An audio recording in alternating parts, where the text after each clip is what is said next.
अभिव्यक्ती स्वातंत्र्याचेर हल्ले जावप ही धोक्याची शिटकावणी आसा। हल्ले जावचे पयलीं कांय लेखक साहित्यीक आनी विचारवंत सादुरतायेन प्रतिक्रिया करतात, ते खातीर स्थिती हाता भायर वचूंक ना। पत्रकारांचेर हल्ले जावन संवसारभरांत जायत्या पत्रकारांनी जीव वगडायला, तरी लेगीत गुन्यांवकारांक ख्यास्त जायना।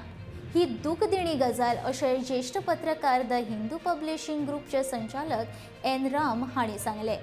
मडगांवां रवींद्र भवनांत ज्ञानपीठ पुरस्कार जैतिवंत ज्येष्ठ साहित्यीक दामोदर उर्फ भाई मावजो हांच्या नागरी भोवमान सुवाळ्या निमतान आयोजीत कार्यावळीत मुखेल सोयरे ह्या नात्यान ते उलयताले। ह्या वेळार माचेर ज्येष्ठ विचारवंत ॲडव्होकेट उदय भेंब्रे, लेखक आनी अनुवाद जुजे लॉरेन्स, भाई मावजो तांची घरकान्न शैला मावजो, उच्च शिक्षण संचालक प्रसाद लोलयेकर, कोंकणी भाशा मंडळाची अध्यक्ष अन्वेषा सिंबाळ हाजीर आशिल्ली। एन राम हांचे हस्तुकी भाई मावजो हांचो नागरी भोवमान केलो।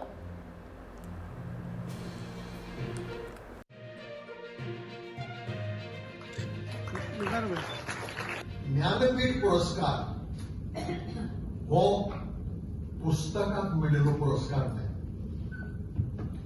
साहित्य अकादमी दिता तो पुस्तकाक, अमक्या काळात प्रसिद्ध जाल्लें पुस्तक। बिर्ला फाउंडेशनूय पुरस्कार दिता तो अमक्या काळात प्रसिद्ध जाल्लें पुस्तक। आता पुस्तक काय आमी येवंक शकना पुरस्कार घेवपाक, म्हणटकीर साहित्यिकाक येवचें पडटा। जे श्रेय पुस्तकाक वता ते श्रेय साहित्यिकाक येता, आनी म्हणून आमी म्हणटाना की हो पुरस्कार आमच्या मनशाक मेळ्ळो।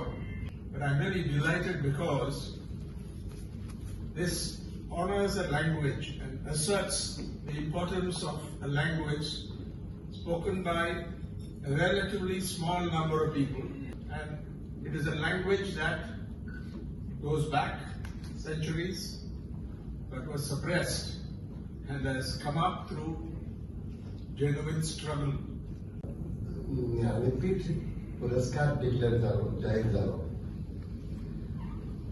तेन्ना म्हजी दोळे मुखार जांकां हांव वळखतां आनी जांचे हांव वाचलां अशे अनेक साहित्यीक म्हजे दोळे मुखार आयले।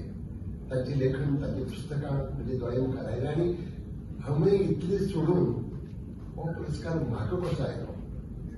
तेन्ना हांव सदांच म्हणटालो it's so difficult to choose the best among equals, आनी ताका लागून हांव अशी समजून चलतां की ते खुबशे लोक म्हजे भशेनच ज्या ज्ञानपीठ पुरस्काराक फावो अशे तरेचे लोक आशिल्ले, आनी तातूंतलो बेस्ट अमंग इक्वल्स म्हणून म्हाका जुरीन